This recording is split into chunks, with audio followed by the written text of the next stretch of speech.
Hello everyone, learning track में आपका स्वागत है। आज मैं आपके सामने लेकर आई हूँ प्रैक्टिकल ज्योग्राफी की topic wise question answer series, जो आपके यूपीएससी ज्योग्राफी लैब असिस्टेंट के एग्ज़ाम के लिए बहुत इम्पॉर्टेंट होगी।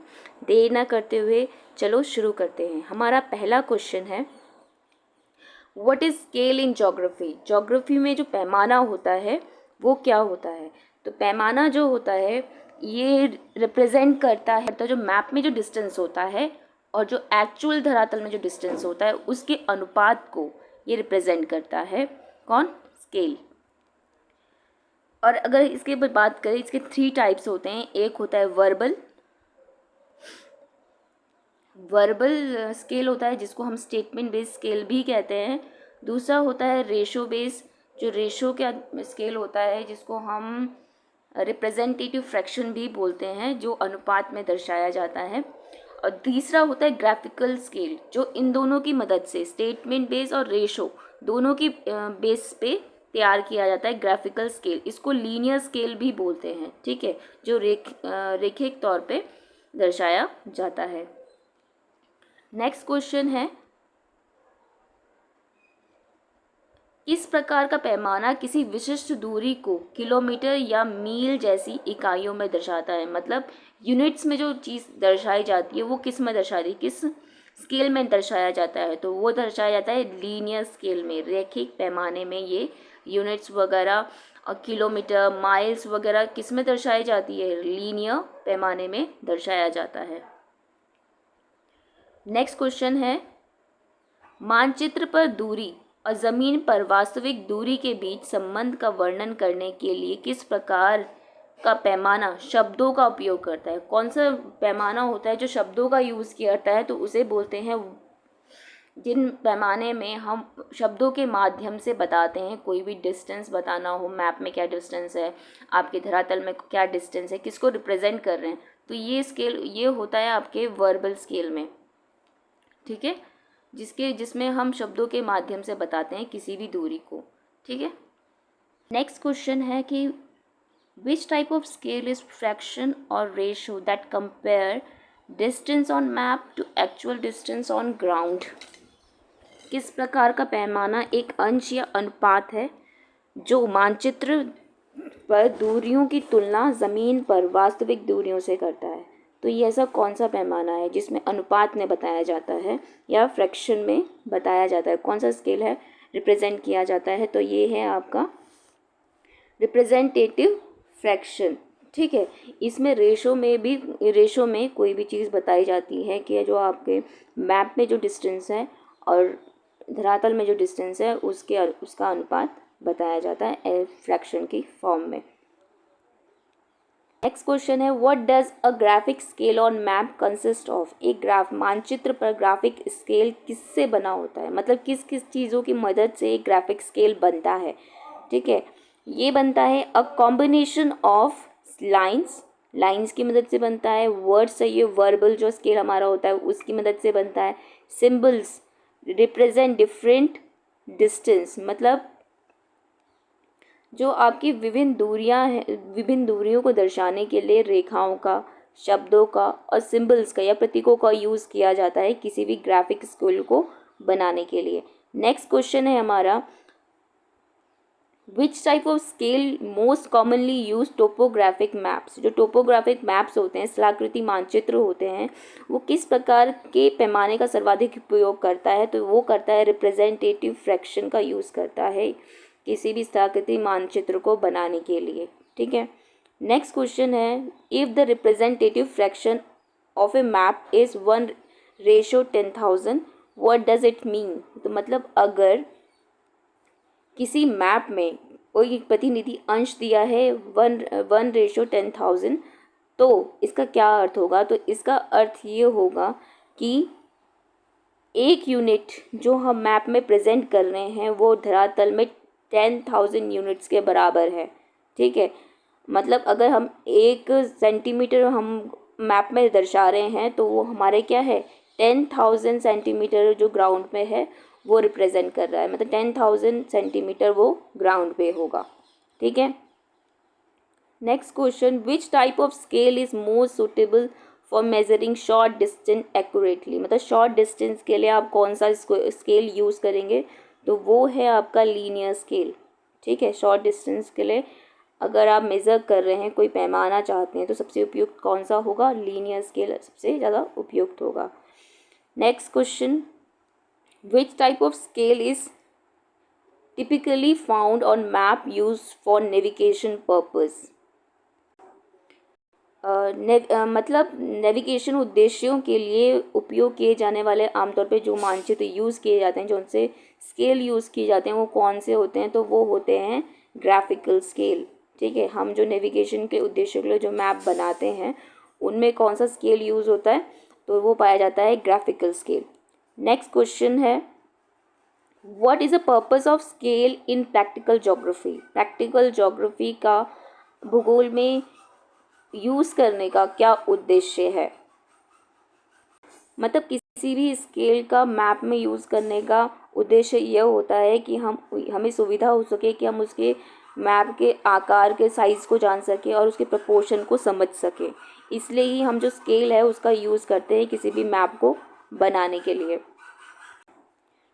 नेक्स्ट क्वेश्चन है, विच type of scale provide the most detail representation of A map area. मतलब कौन सा मानचित्र है जो किसी भी एरिया का विस्तृत प्रतिनिधित्व प्रदान करता है, मतलब विस्तृत जानकारी आपको प्रदान करता है, तो वो हो आपका लार्ज स्केल। ठीक है, जो लार्ज स्केल मैप होते हैं, लार्ज स्केल होते हैं वो किसी भी मैप में डिटेल इन्फॉर्मेशन देते हैं।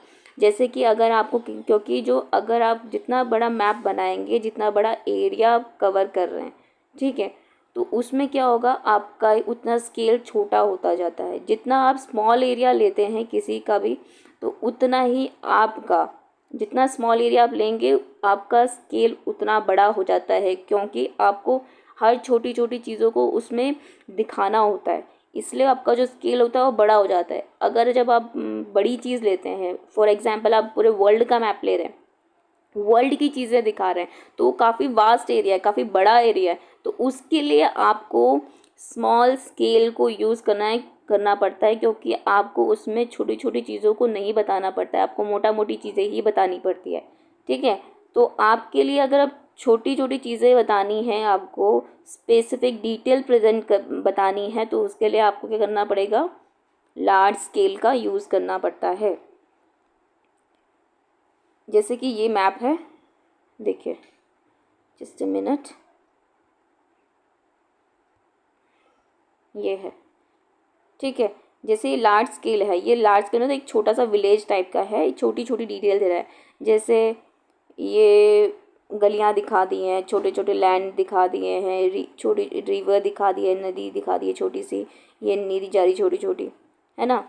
तो ये छोटे छोटे, जैसे कि यहाँ पे छोटे छोटे मकान दिखा दिए, लैंड खेती वाला का दिखा दिए है, छोटी सी रोड है, ये नदी है, सॉरी, नदी दिखा दी है, छोटे छोटे गली की रोड दिखा दी, मतलब छोटी छोटी स्पेसिफिक चीज़ें, है ना, जो छोटी छोटी चीज़ें होती हैं जो इसके अंदर देखो लार्ज स्केल में ही दिखाई जाती हैं।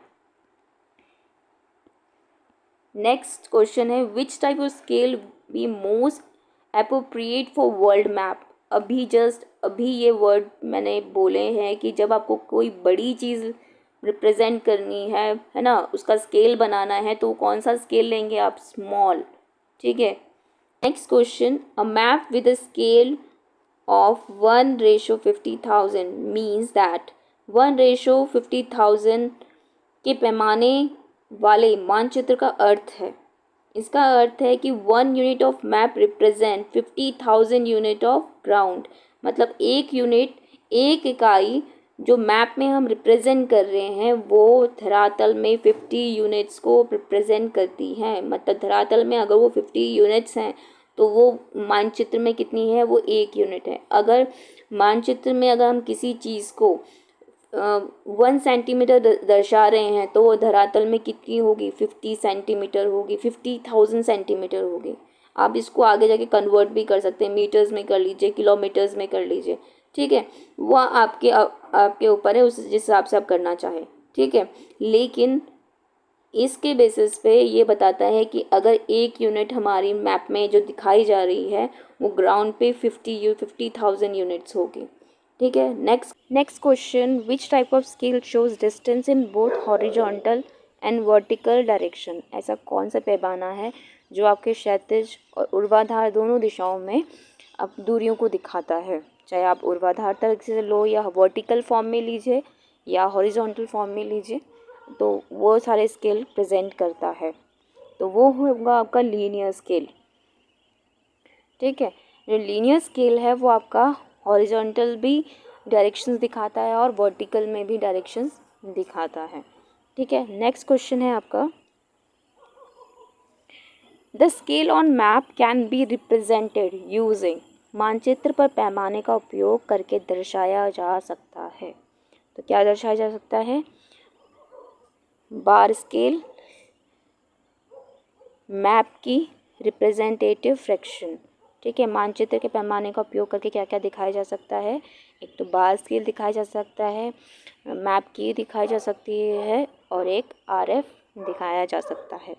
ठीक है, next question, which type of scale usage a line divided into segments that present a specific distance. किस प्रकार का पैमाना खंडों में विभाजित रेखा का उपयोग करता है, मतलब खंडों में विभाजित करता है, उसको यूनिट्स में डिवाइड करता है, जो एक विशिष्ट दूरी का प्रतिनिधित्व करता है, मतलब वो एक स्पेसिफिक डिस्टेंस दिखाता है। ठीक है, तो ये होता है आपका बार स्केल में या लीनियर स्केल में भी ये होता है, तो क्योंकि दोनों का नाम सेम ही है, दोनों एक ही स्केल है, एक ही स्केल के दो अलग अलग नाम हैं। ठीक है, उसको हम बार स्केल भी कह सकते हैं, अगर लीनियर स्केल आता है तो लीनियर स्केल भी कहेंगे। Next question, which scale would be most appropriate for a city map. एक सिटी मैप के लिए कौन सा एक उपयोगी पैमाना होगा या उपयुक्त पैमाना होगा? तो ये होगा आपका लार्ज स्केल, क्योंकि एक सिटी बहुत बड़ी है, तो अगर आपको इसको रिप्रेजेंट करना है, ठीक है, तो उसके लिए कौन सा स्केल यूज़ करना पड़ेगा? आपको लार्ज स्केल यूज़ करना पड़ेगा। Next question, the representative fraction scale of map is expressed as. ठीक है, मानचित्र के प्रतिनिधि अंश को इस प्रकार व्यक्त किया जाता है। किसी भी फ्रैक्शन को, रिप्रेजेंटेड फ्रैक्शन को अगर आप बता रहे हैं, एक्सप्रेस कर रहे हैं, तो कैसे बताते हैं? तो वो बताते हैं हम फ्रैक्शन की फॉर्म में, रेशो के फॉर्म में। ठीक है, जिसमें हम क्या करते हैं,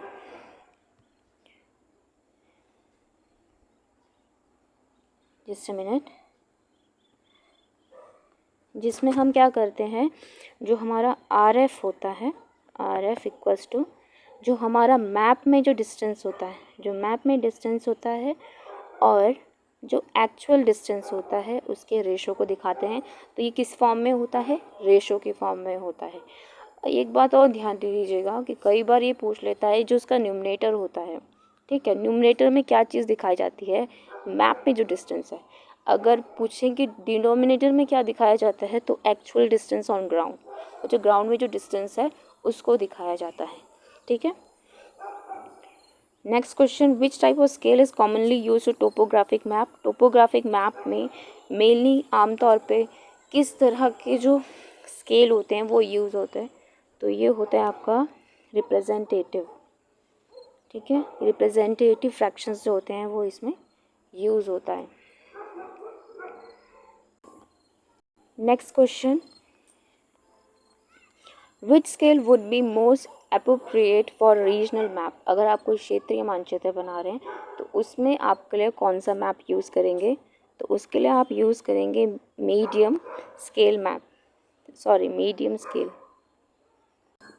What are the three methods of displaying measurement on a map? तो मैप को प्रदर्शित करने के लिए तीन विधियाँ कौन सी हैं? पहला है डिक्लेरेटिव, जिसको हम वर्बल भी बोलते हैं। ठीक है, फिर है रिप्रेजेंटेटिव फ्रैक्शन, और थर्ड है लीनियर स्केल, जिसको हम बार स्केल भी बोलते हैं। ठीक है, next question, name the measurement shown by the straight line. Straight line से जो रिप्रेजेंट किया जाता है स्केल, उसे क्या बोलते हैं? Linear scale. ठीक है, next question, what are the large division on linear scale called. जो लार्ज डिवीजन होता है स्केल में, ये है आपका लार्ज डिवीजन। ठीक है, लार्ज डिवीजन ऑफ स्केल, ये लार्ज डिवीजन है इसका पूरा, तो इसको क्या कहते हैं? तो इसको हम बोलते हैं प्राइमरी डिवीजन, इसको हम बोलते हैं प्राइमरी डिवीजन। और जो ये सब डिवीजन है इसको हम बोलते हैं सेकेंडरी डिवीजन। ठीक है। Next question, what is a map scale called? Without scale called, जो भी चित्र होता है विदाउट स्केल बनता है। आपने कोई भी मानचित्र बनाया है उसका कोई स्केल नहीं है, ठीक है, कोई पैमाना ही नहीं है, तो वो क्या कहलाएगा? वो एक कहलाएगा रेखा चित्र कहलाएगा, या तो वो स्केच कहलाएगा। ठीक है। Next question, how to represent RF 1:100 in descriptive scale? आप डिस्क्रिप्टिव स्केल में, कथनात्मक पैमाने में इसको अगर आप दर्शाना चाहेंगे तो कैसे बोलेंगे? तो हम कहेंगे इसे RF is 1:100 will be express as 1 centimetre is equal to 1 metre, या फिर 1 centimetre is equal to 100 centimetre. ठीक है, दोनों ही करेक्ट होंगे। इसमें बता दिया है कि उसको कन्वर्ट कर दिया है, और इसमें मैंने डायरेक्टली बताया कि 1 centimetre is equal to 100 centimetre. Next question है, consider the following and choose the correct sequence of the map from larger scale to smaller scale. हमें सीक्वेंस में लगाना है larger scale to smaller scale में। तो पहला सीक्वेंस होगा हमारा कैडेस्ट्रियल, फर्स्ट नंबर पे हमारा कैडेस्ट्रियल आएगा। ठीक है। सेकंड में आएगा हमारा टोपोग्राफिकल, फिर उसके आएगा वॉल मैप, जो वॉल मैप में जो मैप लगता है वो आ जाएगा थर्ड नंबर पे। उसके बाद हमारे पास क्या आ जाएगा? ग्लोब। ठीक है, ये है इसका सीक्वेंस। फर्स्ट में क्या आएगा? कैडेस्ट्रियल, फिर उसके बाद आएगा स्थलाकृति, उसके बाद दीवार मानचित्र, उसके बाद आएगा ग्लोब। ठीक है, ये इसका सीक्वेंस है। नेक्स्ट, आज के वीडियो में बस इतना ही। मिलती हूँ मैं आपको अपने नेक्स्ट वीडियो में, तब तक के लिए goodbye and take care.